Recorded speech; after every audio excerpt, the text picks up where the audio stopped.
There's a plan here. It doesn't include steak for dinner, although I think that is actually what we're having for dinner. The plan is a beautiful mid-October day, windy, maybe hard to get audio, but I'm going to try for my 5 over 5. 5 for 25 pounds anyway, that's my plan. 5 over 5 would be cool though, so let's get with this and see. It's getting late and I've been fighting cows. DW Bird, take Billy outdoors. 5 for 25 or better. How's that? Oh, yes. Oh, just hammered it. Yes. Not the best conditions as usual. Cold front just blew through. High pressure's coming in pretty hard right now. Got really windy. Should have went this morning or just a few hours ago. Would have been better, but this is what we got. Won't get a lot of audio today, I'm sure. It's awful windy. I don't care. I'm gonna let the wind blow me around. I'm gonna catch some fish, hopefully.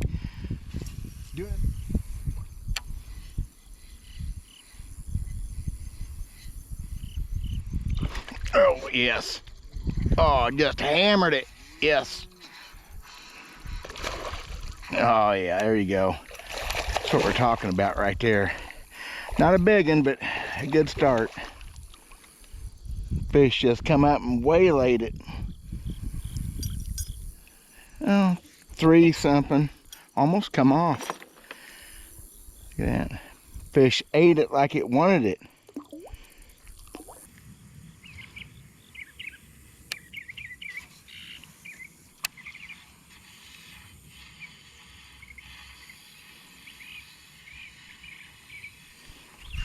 Oh, oh, that was a good one, I think.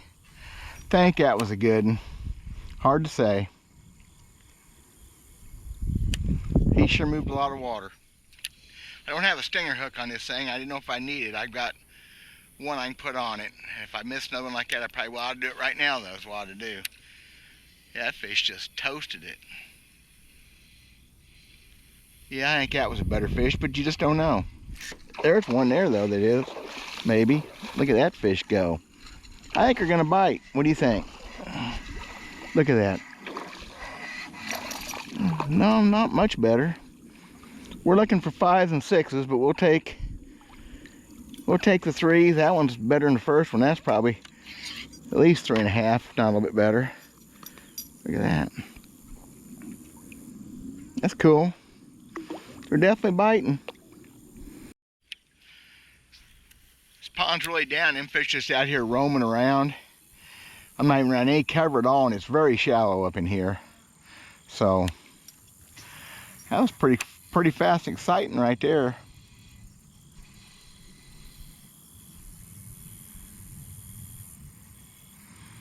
Don't know what's gonna happen if I actually get a big one to bite. Them little ones are fighting really good. Good time of the year. Water temperature's probably in the upper 60s in here. I don't think it's hardly 70. There, wow, that fish after that flat. Wow. Goodness gracious, I never caught a fish out there ever. And it spooked another one, just took off right there to the side, so we got something going on out here. I think it's a bigger fish here. Yeah, another one either was with him or spooked or whatever. Oh yeah, there we go. That's what we're looking for. A little bit better fish. Yeah, that's the one we want right there. Get over here. Get over here. There's a fish that go, you know, 4.5 to 4 3/4. It's a little bit better. And man, just hooked in the bone. Oh my gosh. I wish I hooked them all like that every time. Look at that. That's better. I got sun face. That's okay. There you go. That's what we're talking about. That's what we're trying to do. I was paying attention to those other 2 fish bit that they were kind of out in a nowhere to be, no land for bass type thing. So be cool to load up on a bunch of big old fish out here.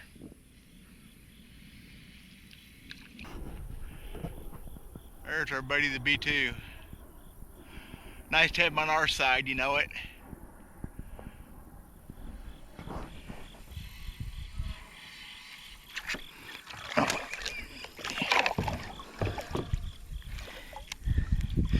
Wow, good gosh. It's just almost not nice. And I can't get in from underneath the boat. Oh yeah, oh look at that poor fish. Got a big old spout on him bad. Look at that one. Just drowned me. See if we can help that fish. I don't know what that fish has got going on. Look at that. Got a bad spot on. I can't tell if that's, yeah, it's a poor thing. That's a part of his gill hanging out, but he's living with it, so I think, isn't it? I can't tell. Yeah, whatever, he's living with it. Dandy, there's a 4-pounder there, pretty close to it. Fish is healthy, so good for it. They bite me close. Like I'm telling you what, that hurt. It pinched my thumb up in the reel. Just, man, what a shame I'm getting hurt fishing, right? So just a little reference stuff. It's a 3/8 ounce spinnerbait that I built myself and my kind of a custom design. It's a double willow leaf with a 4 and a 6 blade. I'm sorry, a 3 and a 5 blade. How's that? I built it myself, I don't even know. Throw it on a 50-pound braid, a medium heavy 7-foot rod, and the fish are liking it. How's that? Nothing fancy really, except that design of that blade is my own. What I am doing with that bait is I'm not retrieving it steady. I'm doing a lot of jiggling, hopping, and banging around with it. That's the way I fish a spinnerbait almost all the time, unless I'm just burning one back. Well, that 3-pound something bass year class is healthy here, isn't it? Look at that one. Jump, jump, jump. Oh, she tried. Anyway. There's one. Another one. I can't tell. You know, in a kayak, you ain't got a lot of leverage on them, and well, it's just another solid fish. Not a big fish, but that one wouldn't even hardly call. Boy, he's a chunk though. I ate it again. My gosh, through the bone. Solid chunk, but just about 2 3/4 pounder. I build most of my spinnerbaits with pretty light wire. I feel like the gain I get and the way the bait works and the vibration is outdeals any problem they have with longevity. I just always build another bait. And you don't want to throw them too long. They start getting weak. You want to put them away because a bass will break that wire, and it's a heartbreaking deal. It's never a little bass, don't seem like.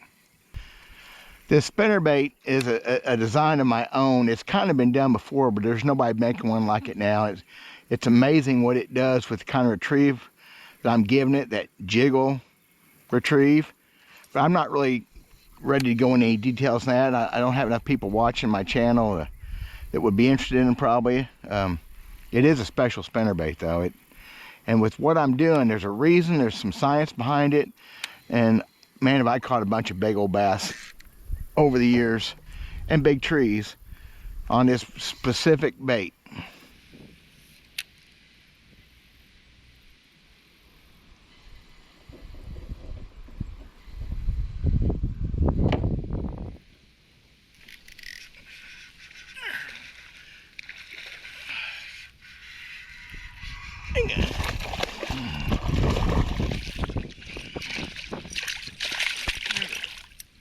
A little bit better bass again. Almost a keeper. That fish will go real close to 4 pounds right there. And I go real close to 4, about 3 3/4, 4. How's that? That's kind of nice. I just had a small mechanical issue with my spinnerbait. Instead of fixing it, I decided to put another one on. And I put on a Magnum hog humper, big old Colorado blades, 3/4 ounce head, just to see. Because big spinnerbaits definitely are good for big bass. Any spinnerbait's good for big bass, but these big ones, this has about a number 5 and a number 6 or 7. And I made a mistake earlier. I said I was throwing 50-pound braid. This is 30-pound braid on this rod and reel. I kind of goofed up on that. I was just retying that bait, and I realized it's, so if people get on to me for that 30, you can only get on to me for 30 now. For 50, you can only get on to me for 30. That's what I'm talking about. My story, I'm sticking to it.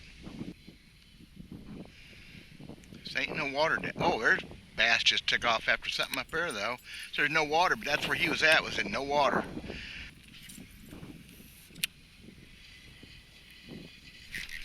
There's one. Not a big one, but there's one on there. I don't think he's a big one. Yeah, what do I know? Good one. No, it wasn't quite where that fish chased that brim just now, but still. There's a 3.25. Real solid bass again, look at that. Dandy solid.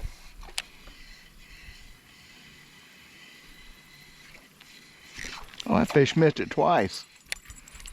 Fish missed it, come back and just thumped it again. Oh, he did it again. Oh no, I got him that time.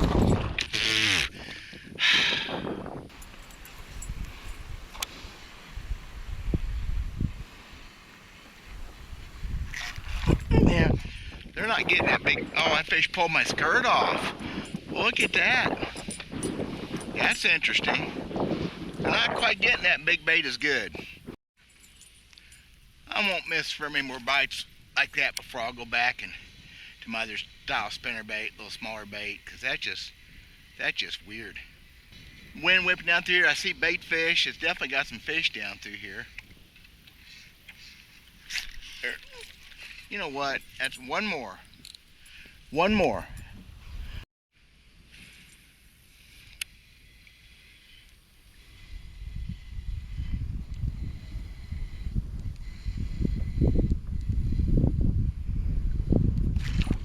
Wow, I missed another fish. In all truthfulness, I hardly ever throw a spinnerbait without a treaded hook unless it's getting me problems getting hung up or something. But being how I want to catch them all, it wasn't a huge important thing. I just grabbed a few baits, and I had a treaded hook on the buzz bait, so I just now did that. It makes sense to have a treaded hook on when the cold front fish are going to start slapping at it and biting stupid, and that's probably what's happened. I missed 4 or 5 fish in a row.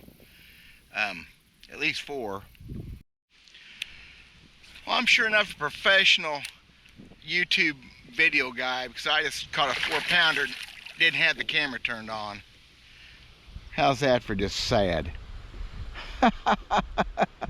There's another one right there, though. Maybe this one. I got the camera on now, I'm sure. 2 casts in a row. I got something going on. Yep. Yeah. Can't believe I did that, but I got it this time. I'm sure it's turned on. There's the biggest fish yet of the day right there, maybe. Maybe. Come here. Come here. Come here. I got you. I own you. Well, you know what? It's over 4.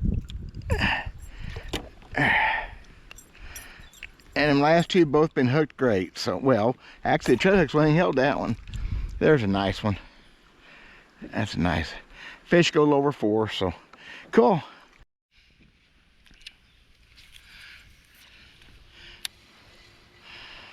Yeah, they're just out there, not in this wood. They're just out there roaming on this flat. Same way up by the dam there. They're just roaming. I mean, I guess it's good I even tried it, you know, because you got to try everything, especially in the fall. Late summer and fall is when fish do a lot of roaming around everywhere you go. Reservoirs, lakes, it don't really matter. These little bitty ponds.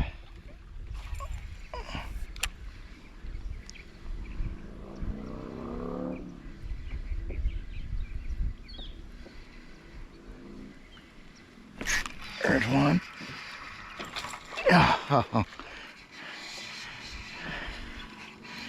Act like he was serious for a second, didn't he? I kind of like where I'm sitting here. So. Oh, he come off.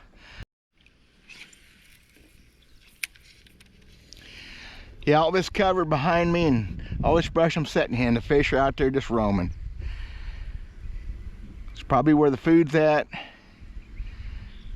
Who knows?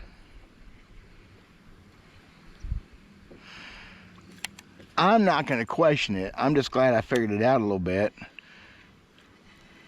Because it'd be real easy. And actually, I come there a while ago, I threw with those fish behind me. Never got bit down here on this brush, but the fish were behind me the whole time, so.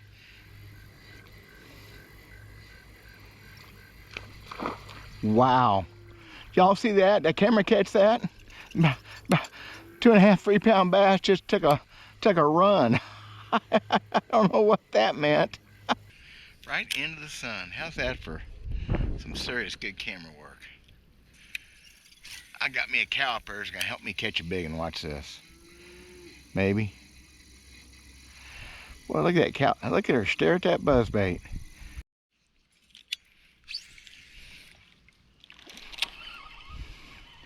Wow, this is interesting. I just pulled up here to take out and pushed a bunch of bait fish out, and bass started hitting them like look at them like they're schooling, and they're big bass. That's just amazing. They had them all herded up there in shallow water, couldn't get to them. I pushed them out and them bass went nuts. Just a few bits. So that was a pretty decent, 2.5, 3 hours fishing. All them bait fish are still right there, and the big bass are still over there. I'm done. They've had their, I've had my chance, whatever. Except for that coming up right there at the very end. I had one of them bite me, and my battery went dead on my GoPro, and I give up. That's the only, and it was a 6-pounder. It come out of the water after the bait. Other than that, it was very interesting.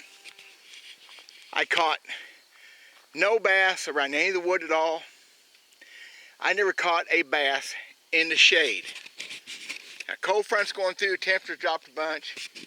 So my take on that is that's where the big bass were, except for these up here, have these little bait fish herded up here. That's my take.